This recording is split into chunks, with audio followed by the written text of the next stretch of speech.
Hi guys, welcome back to our Maine homestead. Today we are going to go tap a few maple trees and just gauge how the sap is flowing. So Eddie is grabbing his drill. I obviously got our buckets and spiles and covers, and now about to put on the snowshoes and we're going to go find a few maple trees to tap.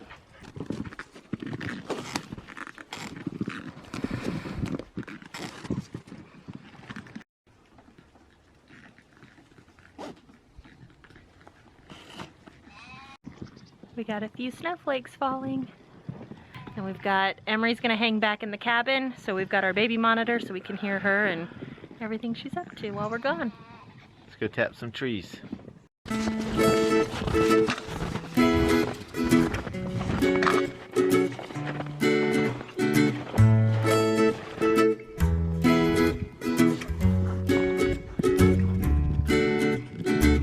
Drop it.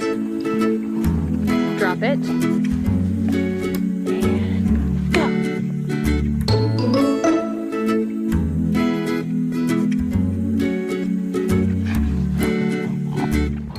We're hiking down the driveway a little bit to find some trees.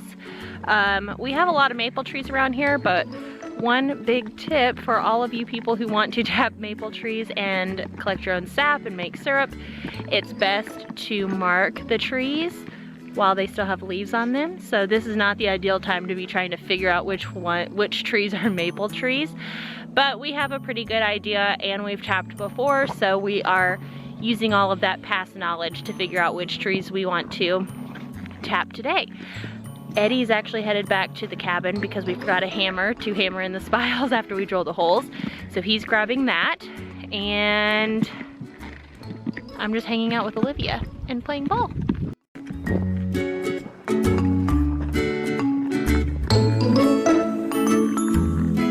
So there's where we drilled a couple of years ago. Eddie said we should probably drill on the other side of the tree this time. You coming around here? Yeah, I'll come around there. Yeah, so if you can put more than one tap in a tree, so if you do, you should try to put them on opposite sides. You can put 3 taps in really big trees. We've never done that. But so we're going to go on the other side of this big one, and this is a 7/16 inch drill bit, and that's what's supposed to be used for the size spiles we have. We go old school. We'll show you that. We don't have lines and rubber tubing and plastic buckets. So anyway, I'm gonna go. I've marked how deep I'm gonna go. Probably may not go quite this deep, but that's 2 1/4 inches. And so I'm gonna go into that point to the outside of the tree, and I'm gonna go up at an angle a little bit. That just allows, obviously, the sap's coming flowing up, and then it'll hit that hole and then drain down and drain out of the spile, hopefully.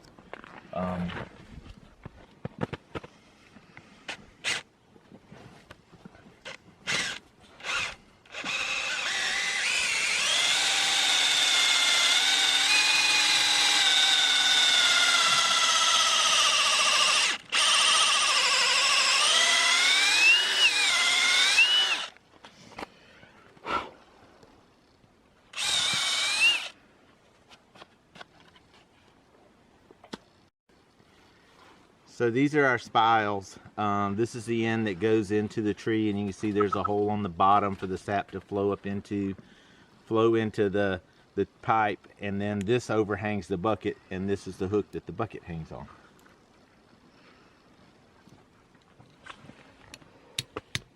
And there's a ridge right here built into the spile just for tapping it in. You don't want to hit it hard. These were used spiles when we got them, but you don't want to tap it in too hard. You just don't want it to come out.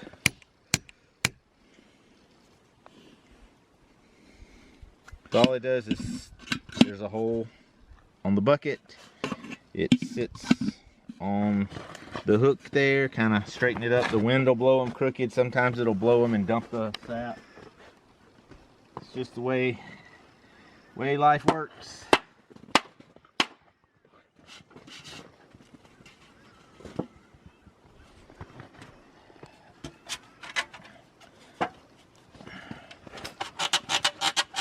And then there's a little cutout there that this wire goes through this rim on the back. So you just slide this over here, put the wire through the hole in the spile. Easier said than done.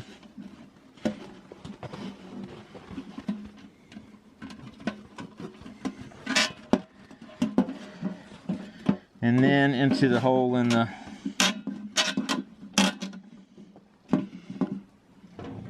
upside down.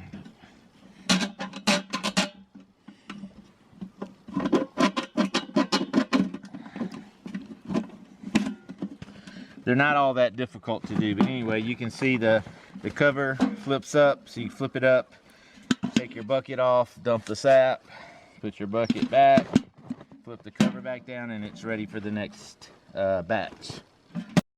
So we actually have 15 buckets and spiles and covers so that we can tap 15 different places.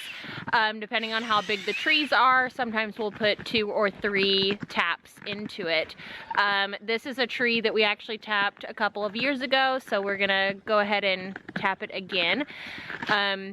Like I said, we typically have 15 buckets that we'll put out, but because it's kind of the beginning of the season, I'm about to go on a little trip, and so I won't be here to be helping to collect sap and things like that. We're actually only going to tap about 4 different trees and just kind of get a gauge on what the sap flow is like these days and if it's good enough to be collecting.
All right, so I'll be home for the next couple of days, Eddie and I'm sure during that time period, we'll check the buckets once or twice a day just to see if we have any sap flowing.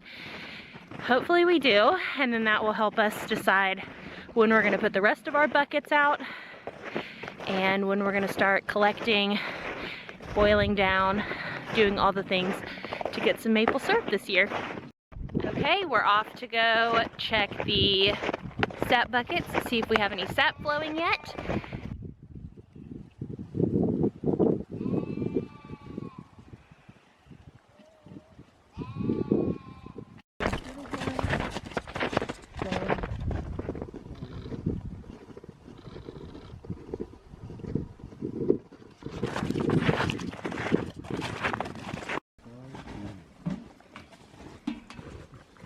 Nothing in there. Nope, nothing yet. Tree number 3 is a no, and then tree number 4, no, no, no. So no sap flowing yet, so we'll just keep checking our buckets once a day, and now we know that it was a good thing we didn't go out and try to tap all the other trees just yet.